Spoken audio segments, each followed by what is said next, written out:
What is happiness?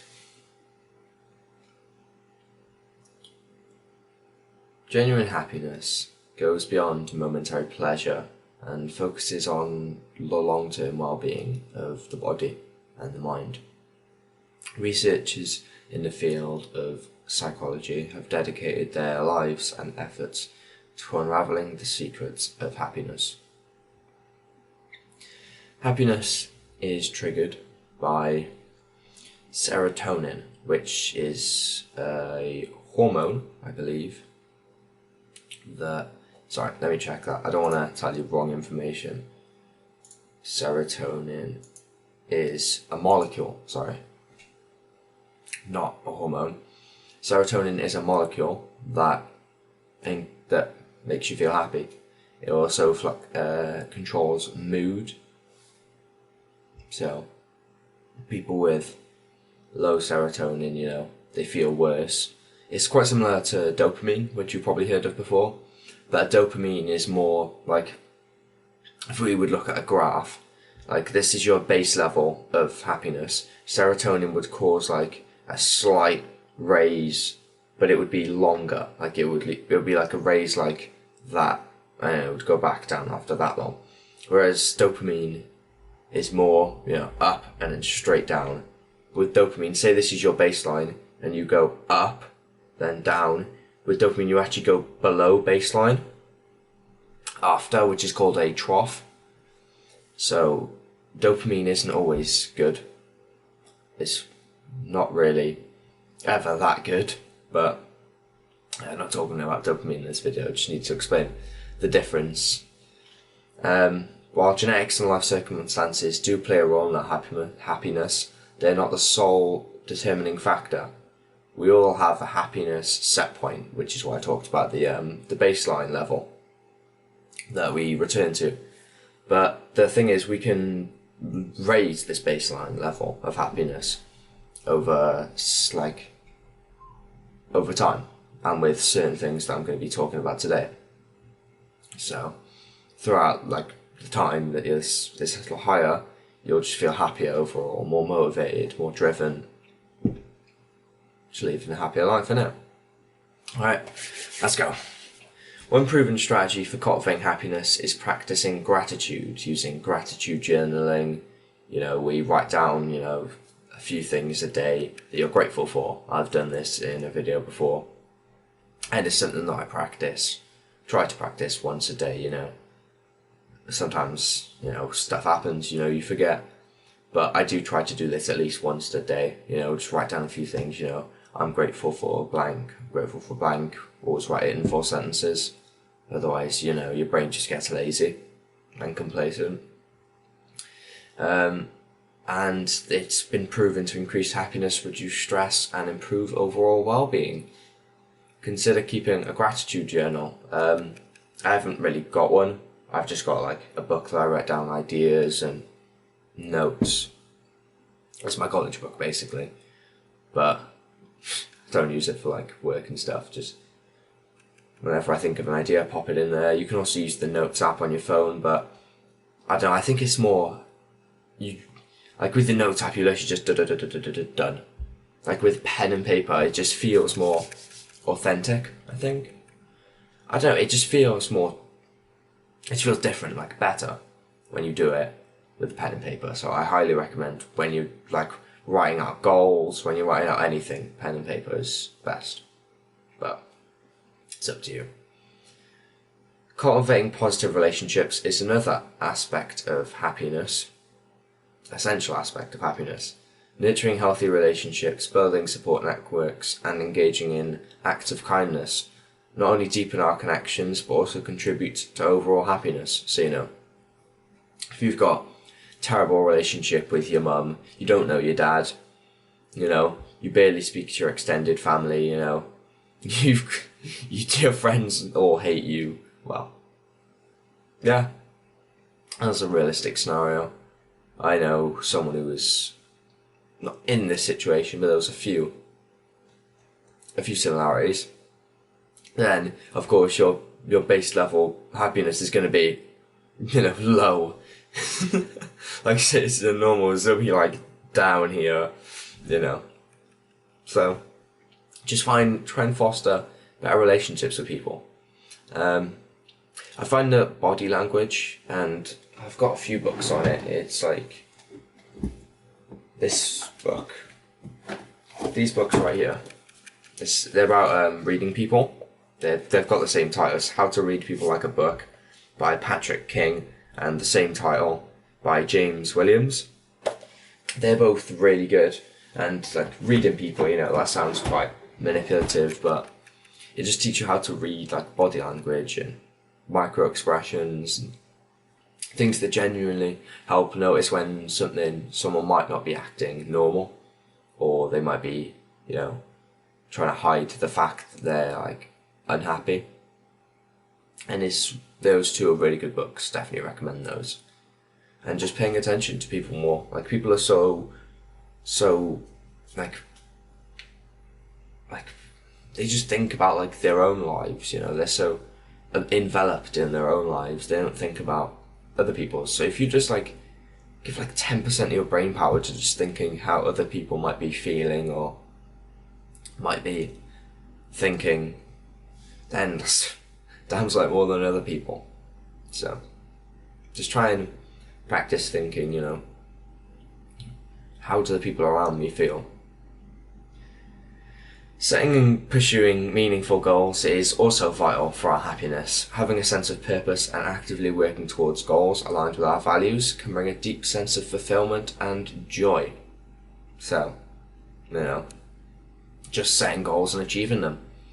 I think, yeah, when you reach your goals, you don't feel like you just kind of feel, I've talked about this before, and I think it was in my video on finding motivation. And like when you reach a goal, you don't feel like when I finished school, it wasn't like this amazing, like tremendous, like yeah moment. It was just kind of like, alright, what's next, you know? And that's how you feel when you complete a goal. Like when you reach a certain point, you've done it, you've got over the threshold, and it feels no different to before. I think the journey of, like, it sounds quite cringe, but the journey is better than the destination.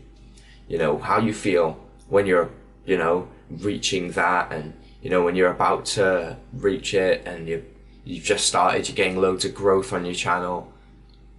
It feels amazing, but then, you know, when you finally hit the 10k subs, it's like, what's next? Now I've got to chase 100. You know, it just gets higher and higher. And yeah, it's just, I think, yeah, some brain people, I don't know the science, I'm not a nerd. Yeah, some brain people, just, they did, like, some scientists did research on it, and it was on McDonald's, I think it was, or it was on fast food or some sugary food. And basically they were, like, put people in front of it, like, say they've got, like, you know, say this is the fast food, you know, they was put on a table in front of them, and they were, like, made to, like, just think about it or look at it, and the dopamine, the leading up to eating that food was so much higher, like, than when they actually ate it, and then when they ate it, it went down, and down, and down, and down, below baseline, because they knew they shouldn't have eaten that, you know, crappy, sugary fast food.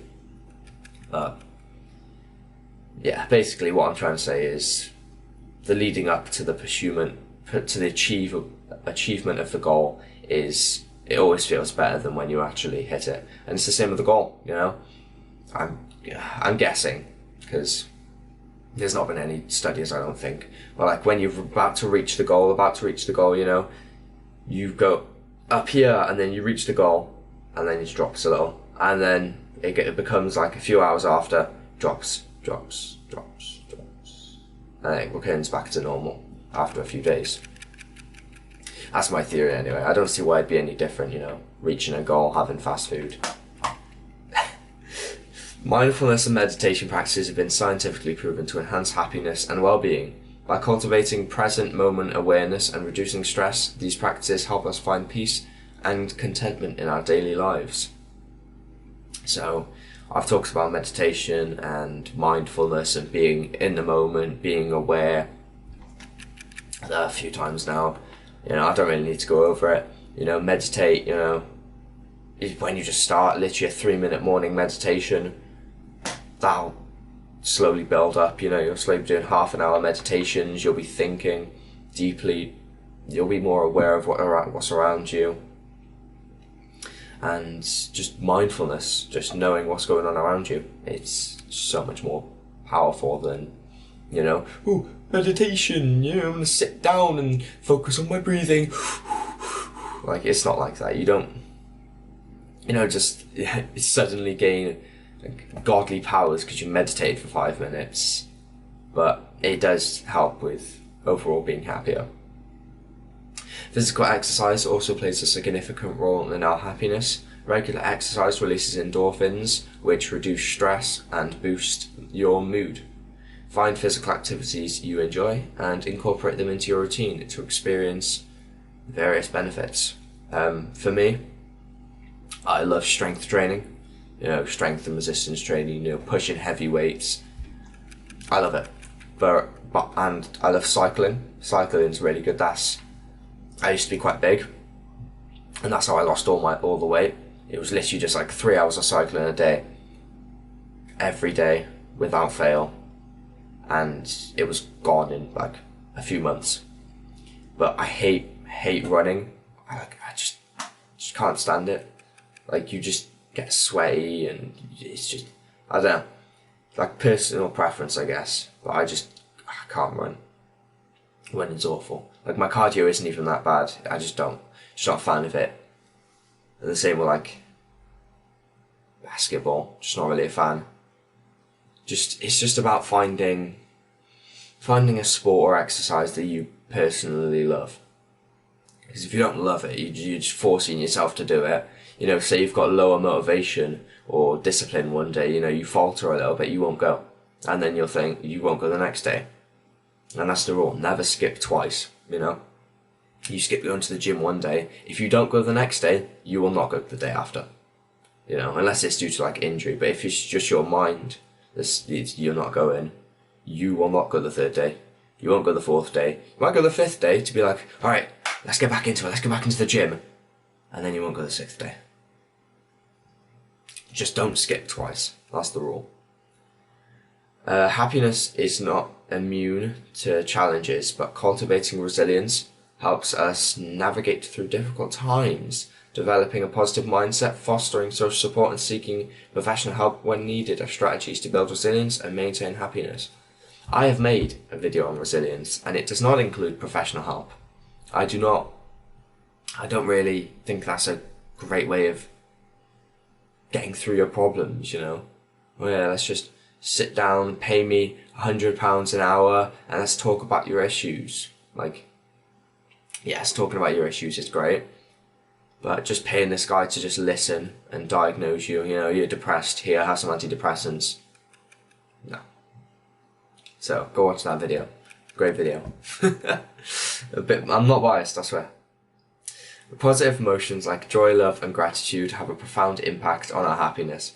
Cultivate and savour these emotions in your daily life by engaging in activities like going out with your friends, spending time with loved ones, and practicing gratitude. Nothing really to talk about extra on that one. It's just, do things you love. As long as it's not drugs, or alcohol, or smoking, or any substance, or anything that's worsening your life. Because that's not genuinely making you happy. Giving back to others and performing acts of kindness not only benefits the person you help, but also brings us happiness. Research shows that helping others and contributing to the community creates a sense of joy and fulfillment within ourselves. Adopting a growth mindset is crucial for our happiness. Believe in your ability to learn and grow, and embrace sustainable practices and gradual improvements that will improve your life over time.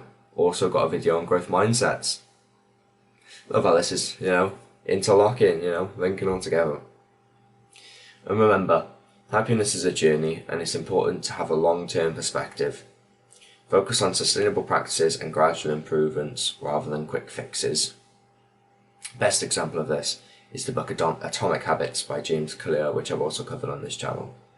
No. It's better to make 1% increases over a month than a 20, maybe 30% increase one day and you don't follow it the next.